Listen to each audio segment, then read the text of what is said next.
Dengan menggunakan sisa ayam, jom kita mancing. Dah lama aku tak memancing ni. Kali ni, jomlah aku on mancing untuk korang. Umpan kali ni aku pakai hati ayam, jantung ayam dengan perut ayam. Ramai suruh aku pakai jantung ayam lah, hati ayam lah. Kali ni dengan perut-perut sekali aku bawa. Kali ni aku pakai 2 pancing. Tanpa melengahkan masa, jom kita mancing. Di sini ada pucuk gelugur lah. Ada orang komen aku, dia cakap pucuk gelugur ni boleh makan. Aku pun makan pucuk ni. Sedap. Dia masam-masam sikit. Sampai pot biasa. Hanya air mengalir cantik sebab hujan. Kat sini aku nak pakai perut ayam. Pucuk dia dulu. Agak dalam ni, kemudian kita tinggal. By the way, aku nak tanya korang, apa pendapat korang pasal komen ni? Macam mana dia berfikir? Boleh tak korang bagi penjelasan ke? Aku bukan apa, aku nak tahu je. Macam tiba-tiba lah. Tak faham. Jom kita berpindah ke pot yang satu lagi. Sampai ke pot satu lagi. Air cantik. Jomlah kita mancing. Tapi sini panas tu. Panas. Kat sini aku nak pakai hati ayam. Cucuk dulu. Tada!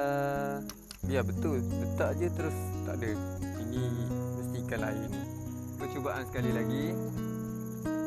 Inilah kita nak. Dapat akhirnya. Dapat akhirnya ikan keli.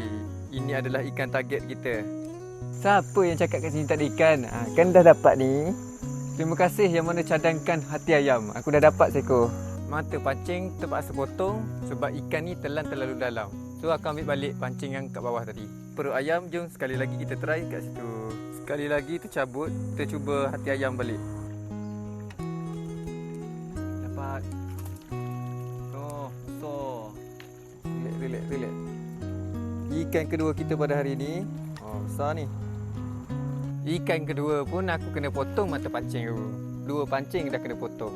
Matilah nak. Kalau 10 ikan macam ni, 10 pancing aku kena potong. Jantung ayam dengan hati ayam power. Terima kasih yang mana suggest untuk aku. Bawa balik ikan ni, letak dalam aquaponik. Dapat 2 ekor ikan keli. Ini keli kayu tau. Dia ada bintik-bintik macam ni. Lepas tu sirik dia tak bersambung. Kalau limbat dia bersambung.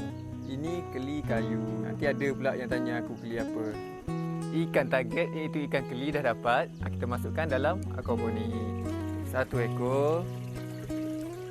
2 ekor. Ada banyak ikan keli aku. Dah 3 ekor kat dalam ni. Alhamdulillah dapat 2 ekor ikan keli. Itu saja daripada aku. Okey, bye.